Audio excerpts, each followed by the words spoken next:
চুমুকে। সুপ্রিয় দর্শক, আজকে আমাদের মাঝে উপস্থিত রয়েছেন সঙ্গীত শিল্পী মৃদুলা। শুভ সকাল এবং সেই সাথে মহালয়ার অনেক অনেক শুভেচ্ছা। কেমন আছেন? আমি ভালো আছি। শুভ সকাল, আপনাকেও অনেক শুভেচ্ছা মহালয়া এবং আগাম দুর্গাপূজার অনেক শুভেচ্ছা। জি, অসংখ্য ধন্যবাদ আপনাকে। আমরা তো জানি যে প্রথম সপ্তাহ পর এই মূল পূজাটা এখন আসলো। সো হিন্দু ধর্মে আসলে আজকের এই দিনটি কিভাবে উদযাপন করা উচিত এবং কিভাবে উদযাপন করে থাকেন আপনারা? মহালয়া আমরা যেটা জানি যে মহালয়া হচ্ছে এমন একটি দুটি পক্ষের মাঝামাঝি একটি সময়, একটি হচ্ছে পিতৃপক্ষ এবং দেবীপক্ষ। মানে পিতৃপক্ষ আমরা বলতে বুঝি যে সেই অমাবস্যা কেটে গিয়ে দেবীপক্ষের যে সূচনা, সেটাকেই মহালয়া বলা হয়। আর আরেকটি ব্যাপার আছে, যারা আমরা বিশ্বাস করে থাকি যে এই দিনটিতে যারা প্রয়াত হয়েছেন সেই সমস্ত আত্মা মর্তে আসেন এবং সেই আত্মার উদ্দেশ্যে, প্রয়াত আত্মাদের উদ্দেশ্যে তর্পণ করা হয়। সেই তর্পণ বিধি রয়েছে মহালয়াতে, এবং দেবীর আগমন উপলক্ষে দেবীকে বরণ করে নেওয়ার একটা ব্যাপার তো রয়েছেই। সব জায়গাতেই সেই উপলক্ষে অনুষ্ঠান হয়, মন্দিরে মন্দিরে পুজো হয়, পার্বণ হয়। এই তো আজকের এই দিনটি কতটুকু গুরুত্বপূর্ণ? পুজোর হিসেবে তো নিশ্চয়ই গুরুত্বপূর্ণ, কারণ আজকের দিনেই আমরা মহালয়ার যে মহালয়ার তাৎপর্য, মহিষাসুর মর্দিনী যেটা দেখে থাকি বিভিন্ন চ্যানেলে, তো সেই যে তাৎপর্যপূর্ণ দিনটি আজকে, যে মহিষাসুরকে বধ করে দেবী দুর্গার মর্তে আগমন, সেজন্য অবশ্যই এই দিনটি আমাদের জন্য ভীষণ তাৎপর্যপূর্ণ এবং পুজোর জন্য খুব তাৎপর্যপূর্ণ। মানে মায়ের আগমনটা আজকের দিনেই হয়েছে। অবশ্যই একটা স্পেশাল দিন, খুবই আনন্দের একটি দিন। আচ্ছা, পুজো মানেই তো আনন্দ, এবং আনন্দ মানেই একটা মুখরোচক একটা আমেজ থাকবে, সবাই আর চারপাশে আনন্দ, হয় হুল্লোড়, মানে অন্যরকম একটা অনুভূতি আসলে। সো আপনার অনুভূতি কেমন কাজ করে? এবং এই দিনগুলো আসলে পুজোর যে একটা পুরো সপ্তাহ এবং এক মাস ধরে একটা প্ল্যানিং করা, যে কি পরবো, কি করব, সকালটা কিভাবে যাবে, সন্ধ্যাটা কিভাবে যাবে, এই যে পুরো প্ল্যানিংটা, অনুভূতি, সব কিছু একটু আপনার কাছে জানতে চাই যে কেমন অনুভূত হয়। হ্যাঁ, আমার তো মনে হচ্ছে আজকে থেকেই আমার ভীষণ ভালো লাগছে। এই অনুষ্ঠানের মাধ্যমে আমার খুব শুভ একটা সূচনা হয়ে গেল মহালয়ার এই অনুষ্ঠানের মাধ্যমে। মহালয়া সম্পর্কে যদি একটু বলি, আমাদের ছোটোবেলাতে আমাদের খুব সুন্দর একটা স্মৃতি আছে যে মহালয়াতে আকাশবাণী থেকে মহালয়ার উপলক্ষে একটা অনুষ্ঠান হতো, এবং সেটা শুরু হতো একদম ভোর রাতে শুরু হয়ে সূর্যোদয়ের সাথে সাথে সেটা শেষ হতো।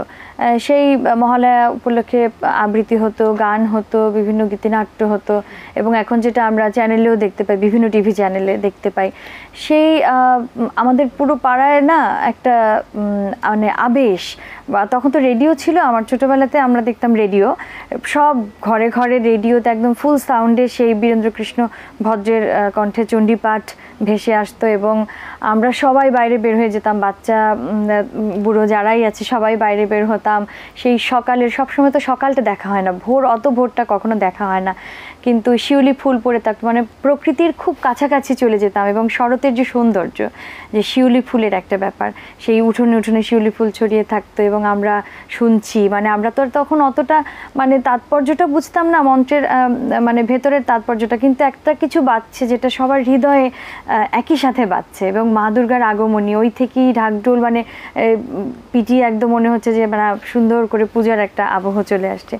আর আমাদের যেহেতু 5 দিন ব্যাপী পুজোটা হয় ক্ষেত্রে, সেই 5 দিনের 5 রকম প্ল্যান থাকে, এবং যাদের বাড়িতে বারোয়ারি পুজো হয় সেই বাড়িতে কিন্তু অন্যরকম একদম আনন্দ, আমার বাড়িতেই, বাড়ির উঠোনে পূজা, সবাই আসছে আমার বাড়িতে, অন্যরকম একটা ব্যাপার, সাজগোজ। এবং আমার তো মনে হয় যে এই পুজোটা শুধুমাত্র আমি বলবো না যে পুজোর উৎসবটা কিন্তু সবার মধ্যে ছড়িয়ে পড়ে, এটা কোনো একার কোনো বিষয় না, একা একা কিন্তু কোনো উৎসব হয় না, সবাইকে নিয়েই, সকলকে নিয়েই একটা উৎসব পরিপূর্ণ হয়। উৎসব এমন একটা জিনিস যেখানে আসলে সবাই একত্রিত হয়, এবং এটাই আসলে উৎসব। একত্রিত না হলে কিন্তু আসলে উৎসব মনে হয় না। সেই সাথে যে মেয়েরা যারা আছে তাদের তো একটা সাজগোজের যে ব্যাপারটা বলছিলেন, একটা সুন্দর করে সাজা, আমি অন্যরকম সাজবো, আমাকে সুন্দর লাগতে হবে, একটা তো মেয়েদের তো একটা টেন্ডেন্সি থাকেই। তার পাশাপাশি দেখা যায় যে একটা প্ল্যানিংও থাকে, যে এক সপ্তাহ আগে থেকে আমি এটা কিনবো, ওটা কিনবো, একটু অন্যরকম, আমাকে যেন দেখতে খুবই সুন্দর লাগে। তো ছোটবেলার যে পুজোটা ছিল, ছোটবেলায় যেভাবে পুজো করেছেন, এখন তো বড়বেলা অবশ্যই ডিফারেন্স, কিন্তু ছোটবেলার স্মৃতিটা কেমন মনে পড়ে, এবং এখনকার প্ল্যানিং আর ছোটবেলার প্ল্যানিং এর মধ্যে ডিফারেন্সগুলো কি? প্ল্যানিং বলতে কি, ছোটবেলায় অনেক ড্রেস পেতাম, অনেক গিফট পেতাম, যা মানে দেখা যেত পুজো 5 দিন কিন্তু আমি 10টা ড্রেস পেয়ে গেলাম, তখন একটু বাছাই করে টরে যেগুলো একটু ভালো ভালো ওগুলো, আর আমরা সকালে একটা কেউ দেখতে চাইলে না এটা কিন্তু আমরা একটু গোপনই রাখতাম, আবার সব একত্র করে রাখতাম। এখন দেখা যায় কি বাচ্চারা বা আমরাই এত জিনিস কিনি, সারা বছরই কিন্তু কিনতে থাকি, তো হঠাৎ করে নতুন একটা জিনিসের নতুনত্বটা থাকে না, কেনার আগেই সবাই সবকিছু জেনে যাচ্ছে। তো ওইটার একটা, আর তখন তার হাতে হাতে আমাদের এত মোবাইল ছিল না, একদম ছোটবেলার কথা বলছি আমি। তো সবাই আসতো বাসায়, বন্ধু বান্ধবরা আসতো, বা এই যে পাশের বাড়ির কেউ এসে দেখি কি পেয়েছো, হ্যাঁ ওইটা কিন্তু একটা আলাদা মজা ছিল। এবং সকালের মানে ড্রেসগুলো পরে আমাকে শেষ করতে হবে পুজোর মধ্যে, সকালে দুপুরে বিকালে যখন পারছি, মানে বেস্ট জিনিসগুলো অবশ্যই একদম যখন সেই রাতে লাইটিং এর মধ্যে দেখতে যাচ্ছি বেস্ট ড্রেসটা আমার তখন পরতে হবে, এরকম একটা। আর এখনো তাই আসলে, তো এখন একটু কমার্শিয়াল হয়ে গেছে, মানে ছোটবেলায় যেটা অল্প কিছুর মধ্যে আমরা শান্তি খুঁজে পেতাম, মানে স্বস্তি খুঁজে পেতাম, এখন হয়তো বা একটু চাওয়ার বিষয়টা বিশাল হয়ে গেছে। আচ্ছা, অনেক কথা হলো, এবার একটা গান না শুনলে নয়, তারপর আবার বাকি আলোচনা। আচ্ছা, আমি শুরু করছি আমার ছোটবেলার এবং অনেকেরই যারা আমাদের সম্প্রদায় রয়েছে বা যারা গান পছন্দ করেন, এই গানটি দিয়ে মহালয়ার শুরুটা হয়, সাধারণত ছোটবেলা থেকে শুনেছি, সুপ্রীতি ঘোষালুর বেনু। বাহ, চমৎকার, অসংখ্য ধন্যবাদ আপনাকে।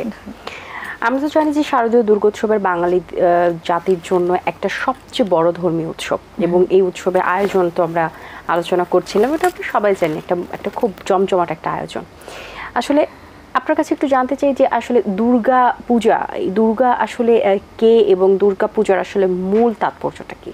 দুর্গা পূজা আমরা যেটা মানে সনাতন ধর্মাবলম্বীরা, আমরা কিন্তু একটি সাকার প্রতিমার মাধ্যমে নিরাকারের প্রার্থনা করি।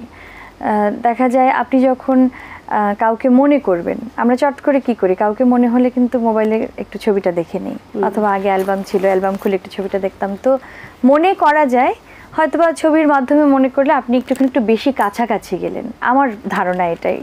এই জন্যই হয়তো আমরা সাকার প্রার্থনাটা করে থাকি। তো দুর্গা মায়ের এই যে প্রার্থনা, যে 10 হাতে 10 শক্তি নিয়ে তিনি মোট কথা যে মহিষাসুর বধের যে প্রতীকী মহিষাসুর বধ যদি আমরা ধরি, যে সমস্ত বিপদ আপদ, সমস্ত দুঃখ সব কিছু বিনাশের জন্যই দুর্গা দেবীর আগমন এই সময়টাতে। এবং আমাদের কিন্তু বলা হয় যে 12 মাসে 13 পার্বণ। দেখা যায় আমরা দেবীকে বিভিন্ন রূপে বিভিন্ন সময়ে পূজা করি, মানে যে সময়ে যেই পূজাটাকে বা যেই দেবীর পূজাকে তাৎপর্যপূর্ণ মনে করা হয় সেই সময়টার সাথে। যেমন এখন দুর্গা পূজা আমাদের কতই তো মানে কি বলবো, যে বিধ্বংসী কর্মকাণ্ডে আমরা লিপ্ত হয়ে যাই মাঝে মাঝে, কিন্তু সেই সব কিছু থেকে কিন্তু আমাদেরকে রক্ষা পাওয়ার জন্য একটা শক্তির আরাধনা করতে হয়। সেই শক্তির আরাধনা হিসেবেই আমরা দুর্গা মাকে দেখি, এবং অবশ্যই মাতৃরূপ শক্তিরূপ সব কিছুর সমন্বয়। আচ্ছা, প্রতি বছরের যে দুর্গাপূজা, এই বছরটা তো আমাদের জন্য একটু ক্রিটিক্যাল একটা সিচুয়েশন, আমরা পুরো দেশে আমরা এখনো সেটা ফেস করছি। তো সেই জায়গা থেকে আসলে এবারের দুর্গাপুজোটা কি ডিফারেন্ট কিনা, বা একই রকম ধাঁচের আছে কিনা? আমি যেটা, আমরা পঞ্জিকা খুব দেখি এই পূজা আর্চার বিষয়ে, তো পঞ্জিকাতে যেটা লেখা থাকে যে দেবী মানে কিসে করে মর্তে আগমন করবেন এবং যাবেন, সেখানে লেখা আছে যে দেবীর এবার দোলায় আগমন, মানে দোলা বা পালকিতে চড়ে, এবং ঘটকে বা ঘোড়ার পিঠে গমন। তো সেখানে দেখা যায় যে সেটার তাৎপর্য যখন জ্যোতিষশাস্ত্রে, যে যখন দোলায় আগমন হয় তখন খুব মহামারী, মরক, মানে অনাকাঙ্ক্ষিত মৃত্যু, তারপরে খুব বেশি মানে অন্যায় অত্যাচারটা বেড়ে যায়। এটা কিন্তু আমি মনে করি যে যদি মিথও হয়ে থাকে তাও হয়তোবা কিছুটা মিলে যাচ্ছে আমাদের সামগ্রিক অবস্থার সাথে। এবং শুধু আমাদের দেশ না, পুরো বিশ্বই কিন্তু কোনো না কোনোভাবে খুব উত্তাল, মানে আমাদের মধ্যে সহনশীলতা ভীষণ কমে গেছে। এবং মানে ঘোড়ায় গমন বলতেও সেটাও খুব একটা ভালো ফলাফল আনে না, কিন্তু অনেক সময় ঘোড়ায় গমন বলতে শস্যপূর্ণ বসুন্ধরাকেও বোঝায়, যে শস্যে পরিপূর্ণ হয়ে যাবে আমাদের বসুন্ধরা। তো আমরা সেটাই কামনা করি সবসময়, যে ভালোটাই যেন হয় আমাদের সাথে। আচ্ছা, এবার আপনার একটি মিউজিক ভিডিও আমরা দর্শকদের উদ্দেশ্যে প্লে করতে চাই। কোন মিউজিক ভিডিওটি আপনি দেখাতে চাইবেন? আমার মৌলিক গানেটি প্রয়াত শ্রদ্ধেয় সুরকার বাসুদেব ঘোষের কথা ও সুরে দুর্গা দুর্গতি নাশিনী। পুজো মানে তো গান বাজনা একটা আসর থাকে, সেখানে নাচও থাকে, বিভিন্ন আকর্ষণ থাকে। সো গানের সাথে যে পুজোর একটা সম্পর্ক এবং উৎসবের একটা সম্পর্ক, সেই সম্পর্কে একটু মতামত আপনার কাছে জানতে চাই, যে এই গানের সাথে অতপ্রতভাবে একটা যে রিলেশন এবং সেই সাথে গানকে ঘিরে আসলে আপনার কি কি প্ল্যানিং রয়েছে পুজোতে, সেই ব্যাপারে একটু জানতে চাই। আমাদের কিন্তু এই পুজোর যে ব্যাপারটা, এই প্রার্থনার সঙ্গীতগুলোই, সঙ্গীত কথাটা কিন্তু প্রার্থনার সাথেই মিশে আছে, এবং আমরা সুরে সুরেই প্রার্থনাটা করে থাকি বিভিন্ন বাদ্যযন্ত্র সহযোগে বা যেভাবেই হোক না কেন একটা সুর থাকে, সব প্রার্থনার মধ্যে একটা সুর থাকে। আর পুজোর মধ্যে যে কোনো আনন্দ উৎসবের মধ্যে গান তো অবশ্যই, গান নাচ এগুলো থাকে, গীতিনাট্য থাকে, অভিনয় মানে নাটক থাকে। আর আমি প্রত্যেকবারই তো অনেক অনুষ্ঠান থাকে, বিভিন্ন মন্দিরে গান গাই, বিভিন্ন চ্যানেলে গাই, কিন্তু এবার আসলে জানি না, এবার তো সব কিছুই একটুখানি শুধুমাত্র পুজোকে ঘিরে না, মানে সব কিছু একটু অস্থিরতার মধ্যে দিয়ে যাচ্ছি। এবার অতটা হয়তো বা জাঁকজমকপূর্ণভাবে হবে না, কিন্তু তবুও কিছু কিছু জায়গায় তো অনুষ্ঠান আছে, যাব আশা করছি। সবাই আনন্দ করব এবং আমরা মানে ইতিবাচকভাবেই সব কিছু দেখবো, এটাই আমি আশা করছি। আচ্ছা, এবারে আপনার কণ্ঠে আরেকটি গান শুনতে চাই, কোন গানটি শোনাবেন আবার? পুজোরই গান গাই। জি অবশ্যই, পুজোর সময় পুজোর গান তো একদম খুবই ভালো লাগে। ভক্তি মন্ত্রে আবাহন, আহুতি প্রাণ আর মন, ভক্তি মন্ত্রে আবাহন, আহুতি প্রাণ আর মন, অন্ধকার বিসর্জন, মায়ের হবে আগমন, মায়ের হবে আগমন, মায়ের হবে আগমন। বাহ, চমৎকার, অসাধারণ, অসংখ্য ধন্যবাদ আপনাকে। শিল্পীদের তো সবসময় গানের চর্চার মধ্যে থাকতে হয়, তো আপনার সকালটা শুরু কি গানের চর্চা দিয়ে হয় নাকি অন্য কিছু? আমি যেহেতু একটা বিশ্ববিদ্যালয়ে আছি, জগন্নাথ বিশ্ববিদ্যালয়ের সঙ্গীত বিভাগে আছি আমি শিক্ষক হিসেবে, তো ওই পুরান ঢাকায় যাওয়া আসার একটা ব্যাপার থাকে, আবার আমার দুটো ছোট বাবু রয়েছে, সব কিছু মিলে হয়তো বা প্রতিদিন পারি না, যখনই সময় পাই তখনই আমি রেয়াজটা করে নিই এবং চেষ্টা করি গানের সাথে থাকার। এবং যেহেতু মিউজিক ডিপার্টমেন্টে শিক্ষকতা করছি, সবসময় গানের চর্চার মধ্যেই থাকতে হচ্ছে। আচ্ছা, অবসর সময় পাওয়া হলে যদি কখনো গান শোনা হয়, কোন শিল্পীর গান সবচেয়ে বেশি শোনা হয়? কোনো ঠিক নেই, যখন যেটা ডিমান্ড করে তখন সেটাই শুনি। এখন যে সিচুয়েশন আমাদের মধ্যে, পূজা একটা আনন্দ আছে, সো গান নিয়ে ভবিষ্যৎ পরিকল্পনা কি?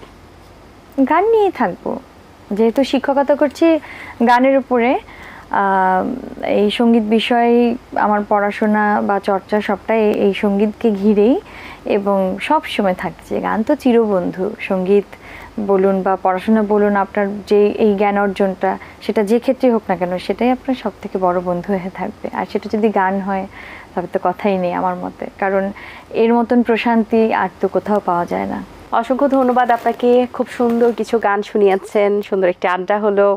অনেক শুভকামনা রইল আপনার জন্য, ভালো থাকবেন সবসময়। আপনার জন্য শুভকামনা। এটিএন বাংলাকে ধন্যবাদ আমাকে এত সুন্দর একটি দিনে আমন্ত্রণ জানানোর জন্য। আমার মাধ্যমে সমস্ত দর্শককে আমি পুজোর শুভেচ্ছা জানাচ্ছি। দর্শক, আশা করছি আজকের আয়োজন আপনাদের ভালো লেগেছে। আজ এই পর্যন্তই, আপনাদের সঙ্গে দেখা হবে আগামী পর্বের নতুন কারো সঙ্গে। সেই পর্যন্ত ভালো থাকুন, সুস্থ থাকুন এবং এটিএন বাংলার সাথেই থাকুন। আল্লাহ হাফিজ। দিন আসে দিন যায়, সময়টা চলে যায়, তবু আছি এই বেশ ভালো। জীবনটা রঙময়, যেভাবেই হওয়া চাই, নয় কবু সাদা কালো। এই আশাতে স্বপ্ন ভাসে, সুখ হাসে চোখে মুখে, চায়ের চুমুকে।